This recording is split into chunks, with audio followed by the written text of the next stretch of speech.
Welcome, everyone. Thanks for being with us here today. I'm excited to help you build your conflict competence so that you've got the confidence and capacity to handle your workplace conflicts.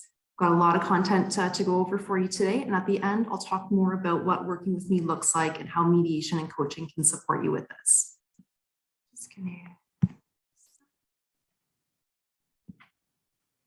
Before we get started, a couple things I'd like to mention.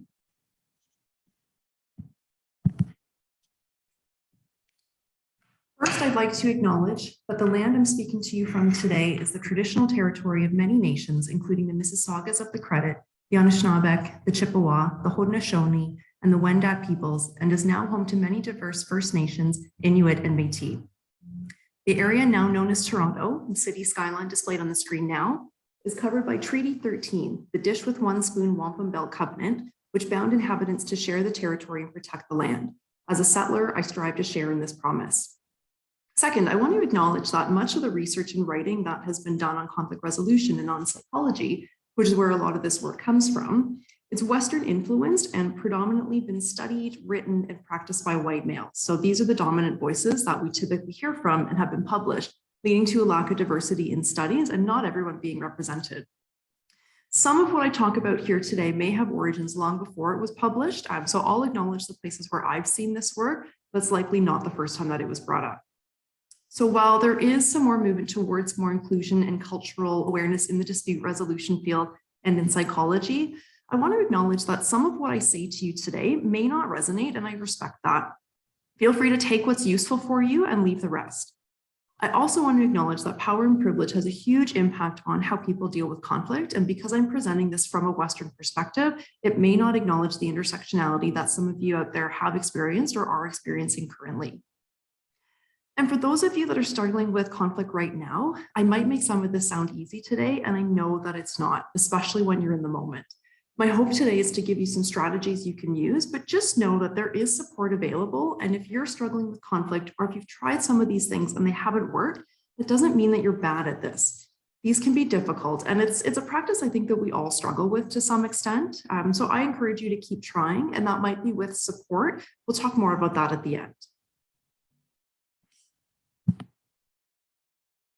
So here's what I thought would be helpful for us to go over today. I'll start with what conflict is and why it can be so hard, including one of the destructive responses we use. Then I'll go over what I think are 3 myths that might be holding you back from dealing with your conflict and what you can do instead. Actually, I'll have tips throughout the presentation because I want you to have some tools you can use. And then when I talk about how to work with me, I'll do that in the context of both individual coaching and mediation and when those situations are appropriate. At the end, we'll do Q&A, and anything I don't or can't answer today, I'll go and find for you and pop it in the newsletter.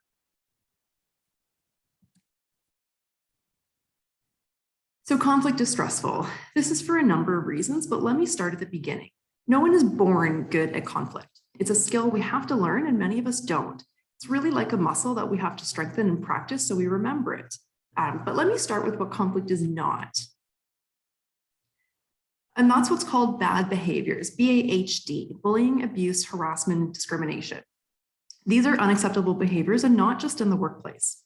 I'm not saying that you can't have a conversation about these, but just know that if you are experiencing this kind of behavior, there are supports available, hopefully through your own organization, but potentially through a legal system, as these are in contravention of human rights legislation. So these aren't situations where we're trying to brainstorm options creatively. These are examples of situations where fault and consequences may need to be involved. We're also not using this kind of conflict resolution for disciplinary purposes, whether that's in the legal context, job duties, or skills, where there may be performance issues that are resolved with training. It's not a replacement for EAP services or other professional mental health supports. While at times it may feel therapeutic, it's not therapy. And when we're talking about this in the workplace, it really benefits from having a clearly defined business problem because it gives the parties something to work towards and a reason to do so. The kinds of conflict I'm talking about here today that I encourage you to view as potentially constructive are the kinds that occur frequently in our day-to-day lives. It could be a difference of ideas, interests, priorities, or due to stress, but it's situations that can potentially be resolved by bringing the parties together for an open and honest dialogue. Because there are actually benefits of conflict. Can be constructive because it can help us identify a larger problem or an underlying problem in your organization. You might increase transparency since people are actually talking about issues. Conflict can help clarify or improve policies and procedures, can lead to transformation and social change. Ultimately, when we're talking about conflict, it's a normal part of life, and it can be really helpful to view it that way.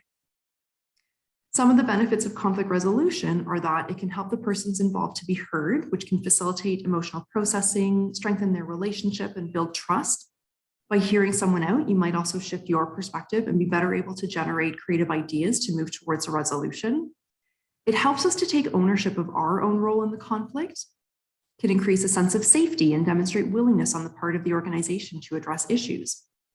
And it strengthens the organizational culture when it supports issues being raised. People may feel more safe to come forward without retaliation, and problems can be addressed before they get out of control. So why is conflict so difficult? Well, it might be for a number of reasons, but here's some of the things that I've heard. Some people really feel overwhelmed with emotion and have a difficult time articulating what their needs are. Some people even have a hard time identifying what their needs are. Some people are just used to doing whatever someone else wants. Some people are really afraid of hurting the other person. Some people just don't know where to start. Some people don't believe that it will work or that the other person will change. Some might be afraid of the situation getting worse or experiencing retaliation, might not want to be seen as a complainer or rocking the boat. Some people have been told they're too aggressive and are afraid to say the wrong thing, or maybe someone that's from a made marginalized community that's experienced depression or systemic barriers. And let me just say that these are all valid fears. We'll talk about overcoming some of these fears and approaching conflict shortly, but I want to address one more thing first. And that's one more reaction that tends to come up frequently as a response to conflict: self-criticism. Now, this is coming from statistics in the conflict dynamics profile. That's an assessment tool that I use that shows the constructive and destructive behaviors respondents see themselves as using, and they're hot buttons, so the behaviors that they find really frustrating to deal with in the workplace. I'll talk more about that assessment tool at the end, but I think these are really interesting findings and really reiterates how difficult people find this process to be. So according to the CDP, self-criticism is the most frequently used of the destructive responses to conflict, and it's characterized by a person ruminating about the situation, thinking about things they wish they had said or done, and it typically incorporates a negative self-evaluation. This may bring about feelings of helplessness, shame, or anger at oneself for not handling the situation more effectively. This self-induced stressful evaluation is problematic because it can reinforce an avoidant pattern of dealing with conflict due to the negative emotions that might arise during a post-conflict review, like I'm not good at this, so why bother kind of sentiment. This might be having high standards, having a hard time letting go, but one thing you can ask yourself is, what's the payoff of being so hard on yourself? What are the costs of replaying this over and over? And what do you need to feel better about yourself in a conflict situation? So the main thing we're looking at when dealing with self-criticism is self-compassion. This might look like and statements like, I didn't handle this the way that I wanted to, and I did the best that I could. Or I'm not really good at handling conflict, and I can learn some tools to get better at it. Or something with a contradiction. You could think about, what would you say to a friend that was saying critical statements about themselves? And even just acknowledging that you tried to have the conversation at all is great. It takes a lot of courage to do that. So my hope for you today is to give you some tools around building your capacity and confidence to handle conflict so you're minimizing these destructive responses. And this is what we do in coaching and mediation: provide some stress relief, help you plot your next steps, and get ready to move forward with them. So it's my goal to provide a supportive and non-judgmental environment for you to do this processing. And my conflict resolution work revolves around 3 principles: clarity on what you want, curiosity around what's possible, and the courage to make it happen. For me, it's about having a belief that there is another way and the belief in yourself to make it happen. So I'll stop for a second here and tell you a bit more about me and why I even got into doing this work in the first place. So my background for many years ago was in mental health. I actually wanted to be a couples counselor to help people in a relationship better communicate and understand each other. And I moved off that path for a little bit and spent some time working in small and family businesses, but the call to do something more supportive and meaningful just got louder and louder. So instead of going back directly into the mental health field, I was training in psychological health and safety, which is how workplaces support the mental health of their employees, because I wanted to maintain a workplace focus. So for the past few years, I've shifted that focus to alternative dispute resolution, which is basically trying to resolve issues outside of going to court. I'm a certified workplace mediator and trainer, and I focus less on the settlement aspect, like you would see in more of a legal context, and more of the relationship building aspect. We spend so much time at work with people that have different personalities, working styles, communication styles, different needs, goals, priorities, and life experiences. We are going to get into situations where we don't agree. So my goal is to help people have these difficult conversations so that they can feel safe, work collaboratively, and be engaged in their organization. And I've been there. I know how awful it can be to have to deal with workplace conflict on a regular basis. But what I've learned over the past couple of years is that there are options, there's strategies. I'm going to share a couple of those with you here today. So I started my company to provide some of these supports. So I do conflict coaching, mediation, and I also do work on assessing and implementing psychological health and safety, all tools that I use to help employers and organizations with their ability to deal with conflict. And I'll tell you more about that at the end. So here's the 3 myths I'm going to go over today. This is based on some research I did recently for my thesis on the neuroscience of emotions and conflict resolution. Don't worry, I'm not doing too much neuroscience today, more theory and examples, but I do think it's important to understand how the brain is involved in this process. So let's start with myth number 1, and that's that conflict should be avoided. So I wanted to show you some stats on this first. This is from a few surveys that were done before the pandemic, and they found that 70% of employees were avoiding difficult conversations in the workplace. 53% stated that they were handling toxic situations by ignoring them, and only a third of managers believe that they actually handle workplace conflict well. Conflict resolution skills, they're actually one of the most in-demand training areas for managers. I hear a lot from people that they avoid conflict because they don't know what to do or they don't know how to start the conversation.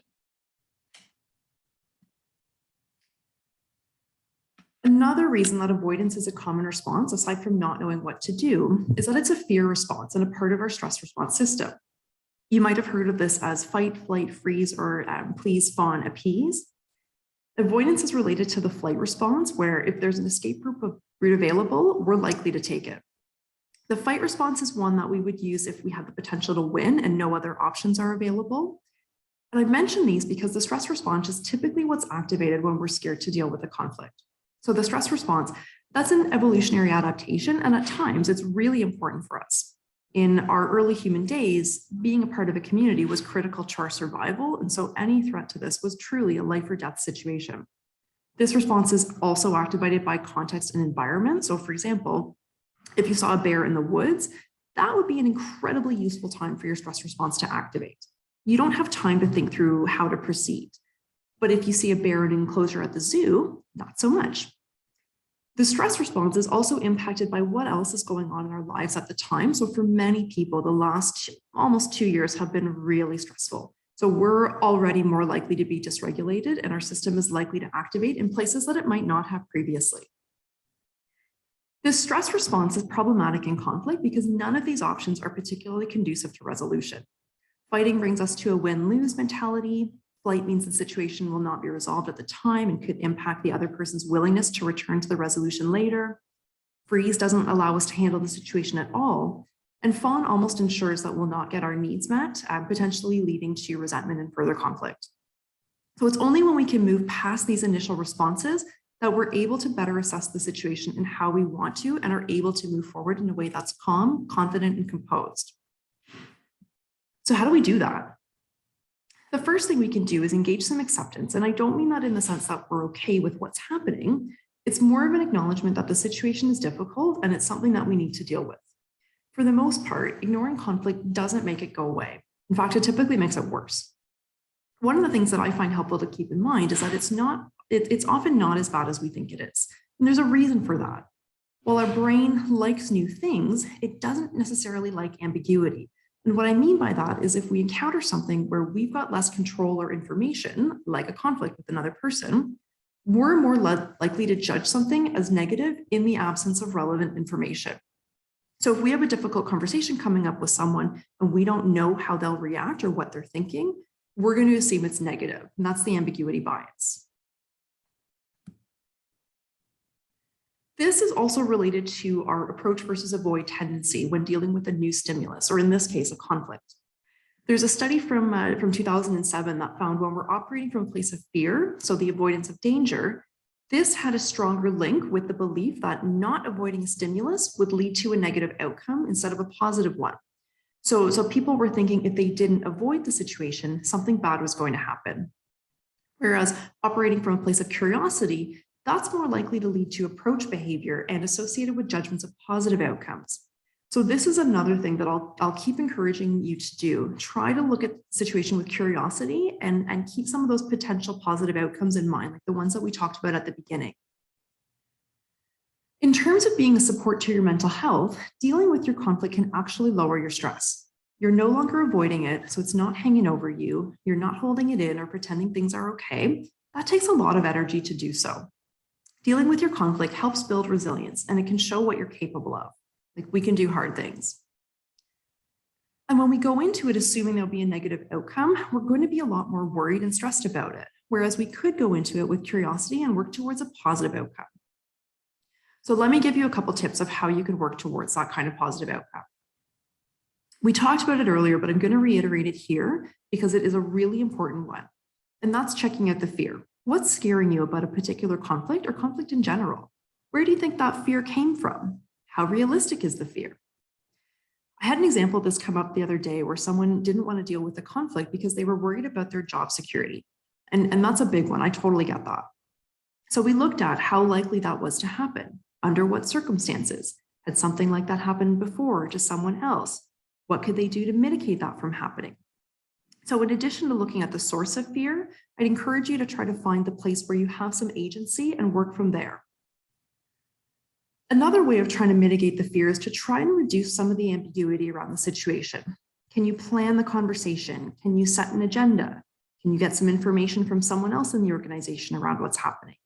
Sometimes we have a tendency to not look for more information because we're afraid of what we might find out, and that's totally understandable, but it can lead to more of that avoidance tendency that we talked about earlier.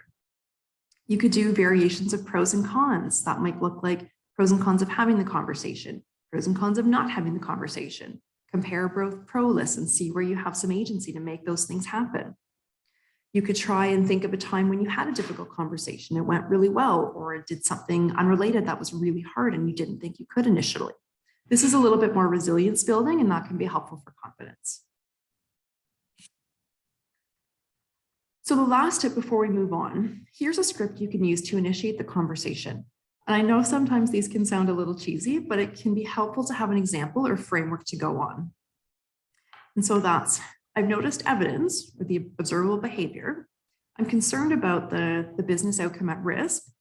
I'd like us to talk about the difficulty that either the parties or that you're having in working together to ensure the business outcome. So here's an example. Some of you may have caught this in my newsletter last week. I need to talk to you about missing the deadline on that project. It's been really hard to reach you lately, so to be honest, I'm not entirely sure what's happened or what you've been working on. I'm concerned that this has put the other teams we're working with behind and that this will impact the client's deliverables. I'd like to understand what happened so that I can support you to ensure this project is on track and that the client is satisfied and this doesn't happen again in the future.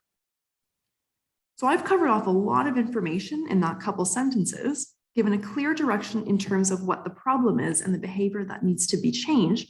There's no insult, there's no blame, and there's a forward focus. How can we fix this? Bonus points for you if you include some supportive language. And I'll say it again, this might sound like a longer conversation, but I'm telling you, this kind of approach saves you in the long run and preserves the relationship. One of the other ideas I'm getting into lately is the idea of conflict as a kindness. So Marshall Rosenberg, founder of Nonviolent Communication, he talks about the gift of sharing our needs with others and where we're giving them the opportunity to meet them with no attachment, but we're offering clarity around that.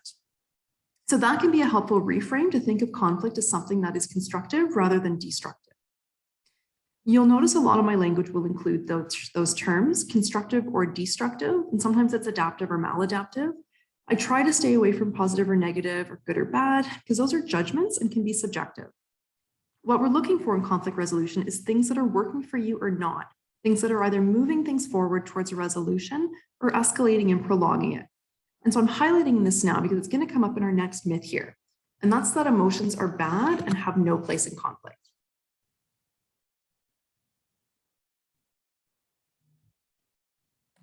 So in addition to my work as a conflict resolution practitioner, I do a lot of research. And one of the things I find super interesting is the role of emotions in conflict and the neuroscience around this. So emotions are a cause and driver of conflict. So they bring it up and they keep it going. And this is where situations can go from disagreements to an escalation. But part of this is our brain chemistry and our nervous system, but ultimately it's our appraisal of the situation that drives these challenges.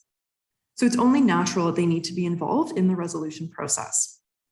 And an interesting point here, there's actually no consistent and accepted definition of emotions in the scientific literature. Emotions and feelings they're often used interchangeably. These terms are actually used in each other's definitions, which does not help with the confusion. So let me highlight one thing that I find helpful to keep in mind when thinking about emotions.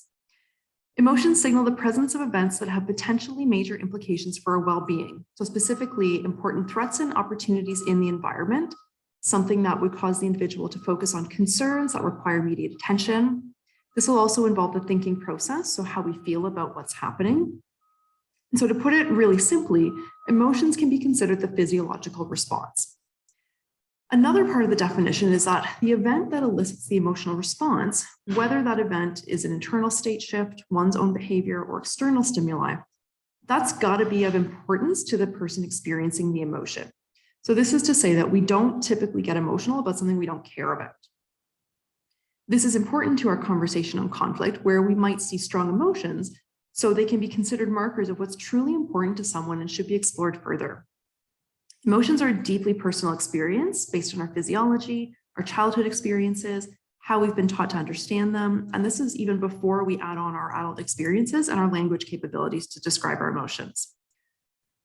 Martha Nussbaum makes an important connection here with how emotions impact our behavior. The understanding of any single emotion is incomplete unless its narrative history is grasped and studied for the light it sheds on the present response. At one point, researchers were trying to establish that there are a core set of emotions and a universal experience of them. Recently, other studies have shown that that's not the case, and that there's a lot more influence to them. So the other thing that comes up is that a lot of human emotion arises in response to real, anticipated, remembered, or imagined rejection by other people. Again, this is a major fear in conflict. And this, again, is an evolutionary adaptation. So because acceptance by other people improved evolutionary fitness, humans developed biopsychological mechanisms to keep an eye out for threats to acceptance and belonging, and in turn, emotional systems to deal with threats to acceptance. That's a fundamental human need. And so Marshall Rosenberg, again, he talks about how emotions are not good or bad. They're information about how our needs either are or not being met. Fundamental piece of the puzzle with conflict resolution, as many conflicts are a result of our needs not being met. And so I'll come back to NBC in a little bit. Previously, emotions were considered irrational and detrimental to the conflict resolution process. And actually, this is a Western bias that emotions are irrational. And it's really only about the last 20 years that they've been brought into the conversation. There was actually a time when researchers were unable to come to a conclusion on what place emotion should have in theories of the mind and behavior. And it used to be that negotiations were considered a process by which parties with, call them non-matching preferences, would jointly decide on how to allocate resources, considering it more of a problem to be solved rather than an opportunity for human interaction. And ideally, yes, that's what we want to get to. It's that both gain, or us versus the problem, rather than the me versus you or win-lose mentality. But we don't typically start there. Emotion and logic were considered two separate functions of the brain. And in the past 10 years, they're now seen as being more interacting systems, with studies showing that emotions affect how we think and solve cognitive tasks. So emotions are information about what's important to us, and it's when we can understand and appreciate the emotions of others while at the same time integrating our own emotional experience. That's when we're able to, that's when we're going to be able to respond constructively in conflicts.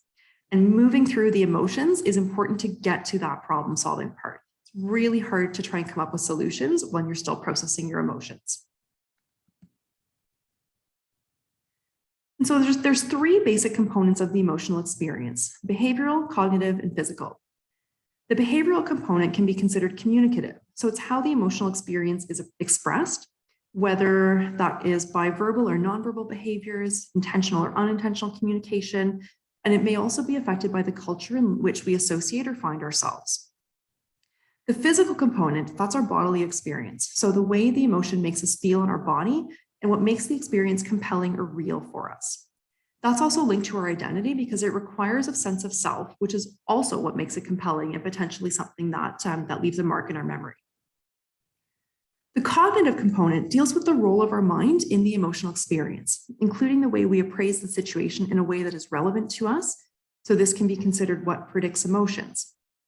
So for example, challenging emotions arise when we perceive something to be interfering with or blocking our ability to achieve our goals, needs, or expectations.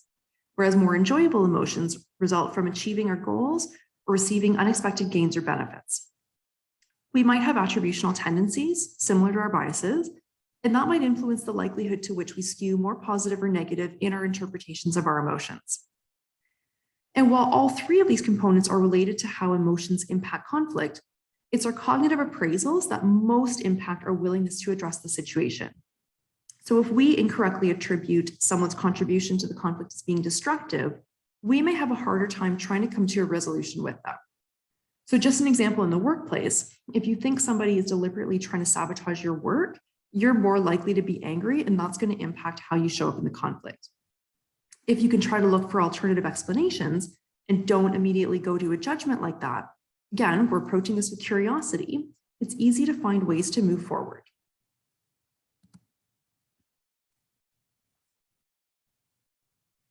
So emotions motivate action to engage or action to avoid.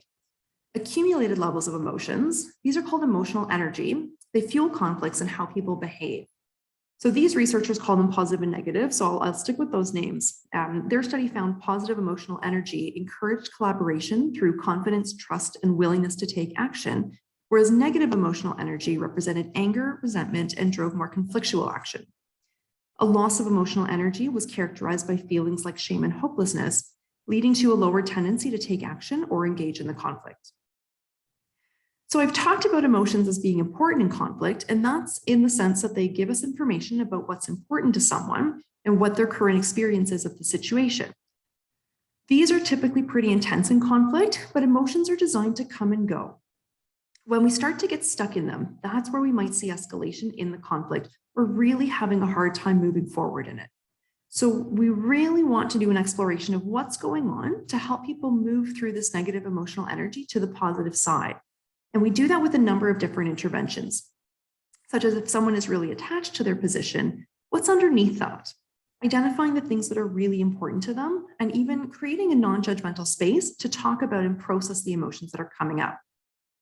In mediation and conflict coaching, we're also trying to broaden perspectives and help people open up to the possibilities that are available to them or that they can create. When we talked earlier about the stress response, one thing that does is really narrow someone's field of vision. And I mean that in a literal and figurative sense. It's blocking out some outside information so that the person can focus entirely on the situation at hand and getting to safety. It's our job as facilitators to help create some of that safety and help the person widen their perspective back out.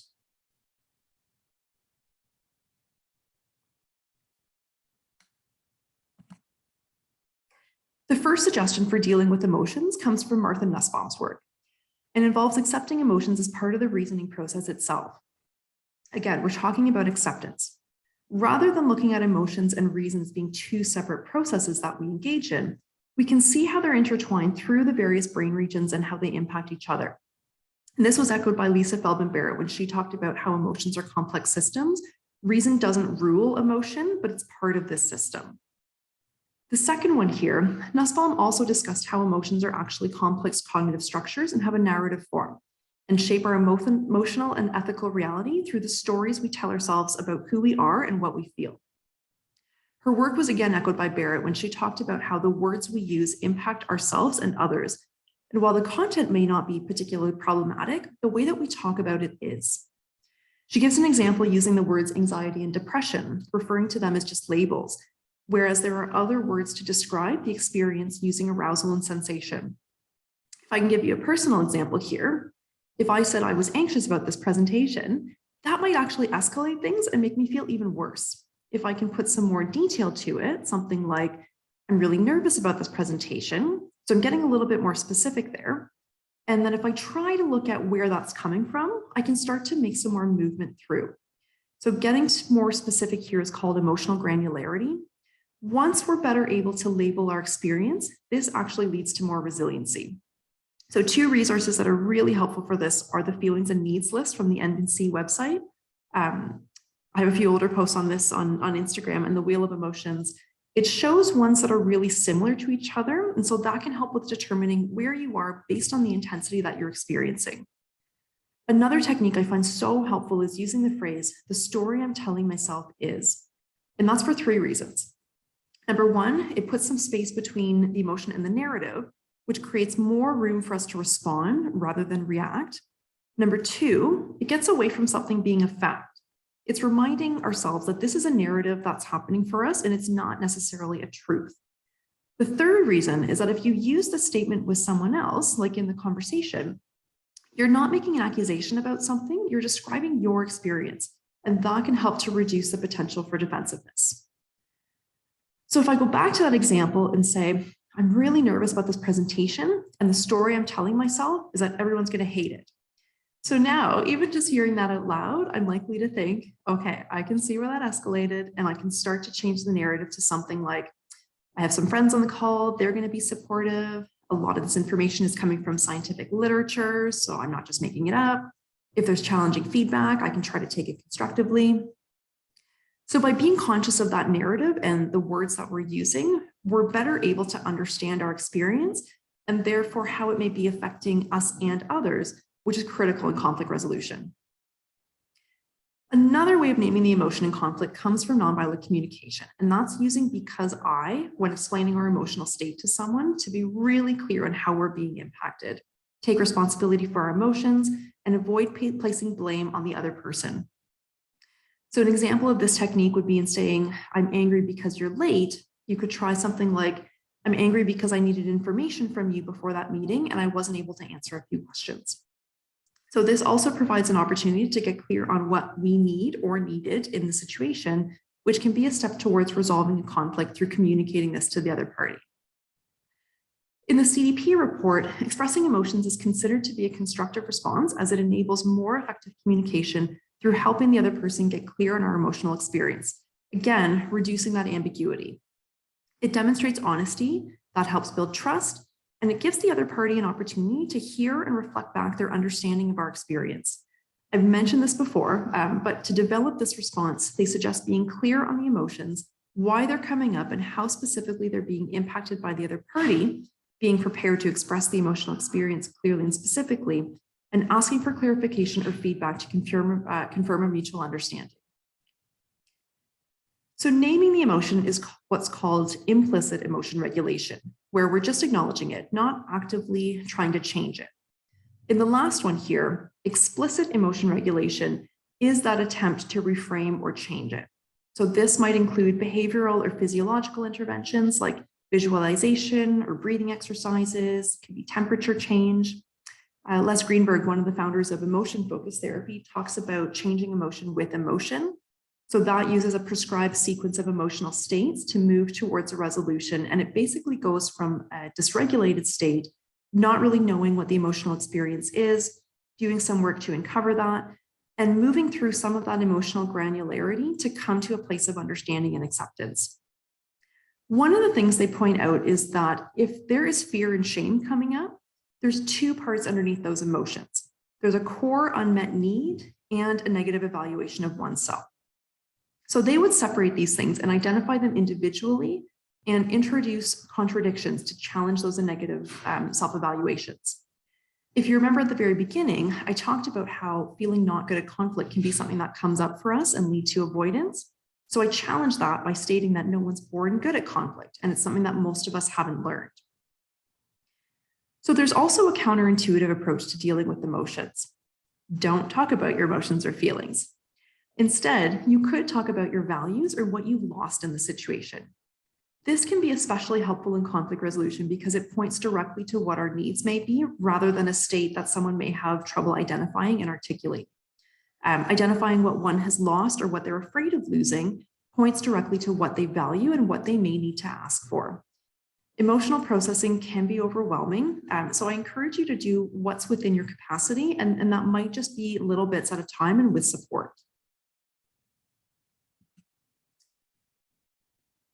Lastly, here, an important tool in dealing with emotions is self-compassion. This is crucial for dealing with difficult emotions like shame and interrupting destructive behaviors like self-criticism. I'm going to end this section with a reminder about this in terms of how we address our needs and them not being met. Another quote from Martha Nussbaum, that they are the only animals for whom neediness is a source of shame and who take pride in themselves to the extent to which they've allegedly gotten clear of vulnerability. Self-compassion for our human experience and our needs is critical for incorporating our emotional experience, especially when it's difficult. And I think that last slide really ties into our third myth here, and that's that you have to deal with conflict by yourself. I just mentioned it again, we're not born with conflict resolution skills. We're born with a fundamental need to be in community, but in practice, this can be a really difficult thing. And one of the things I hear frequently from people in where they struggle with conflict is that they don't know how or where to start. It might be not knowing what resources are available, not knowing where to get them or how to use them. So I do commend you for showing up here today, and I hope I've given you some tools that you can use. There's lots of this kind of thing on the internet, some great books on it, and then there's the more personalized support of coaching or mediation. And there is actually some science around why these are useful and supportive tools. I'm going to describe them more specifically afterwards. So Lisa Feldman Barrett talked about how interacting with other people is metabolically costly, meaning that our system allocates resources based on where it believes the energy is needed. This interaction is particularly costly if it involves conflict.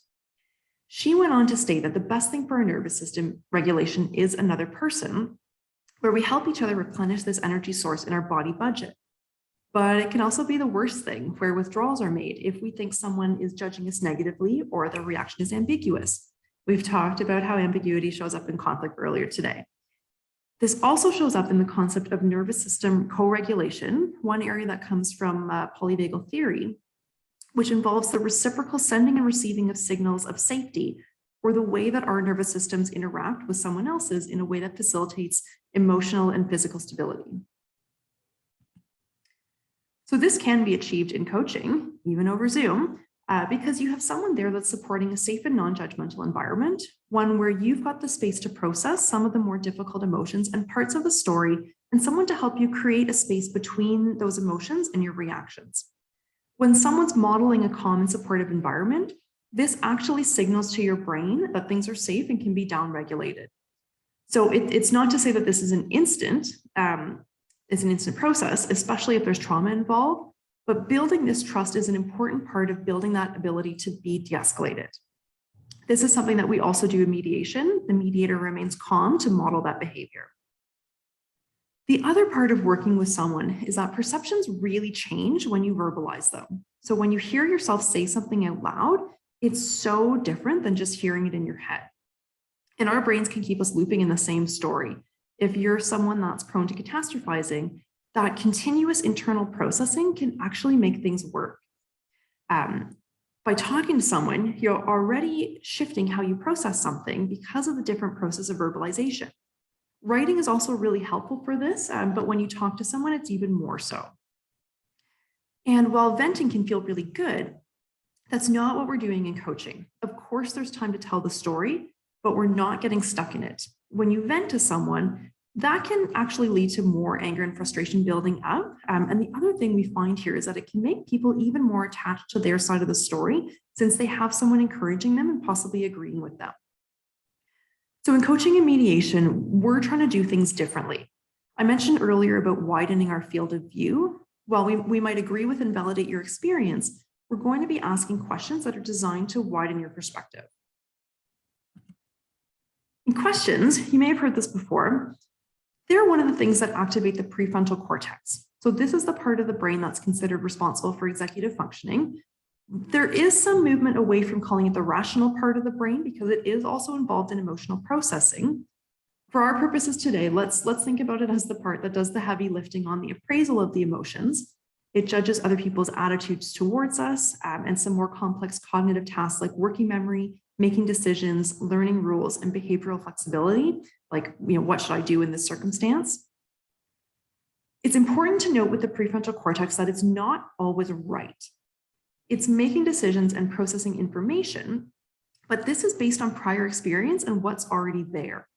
So you hear a lot that you need to bring the prefrontal cortex online to be rational, and that's only part of the story.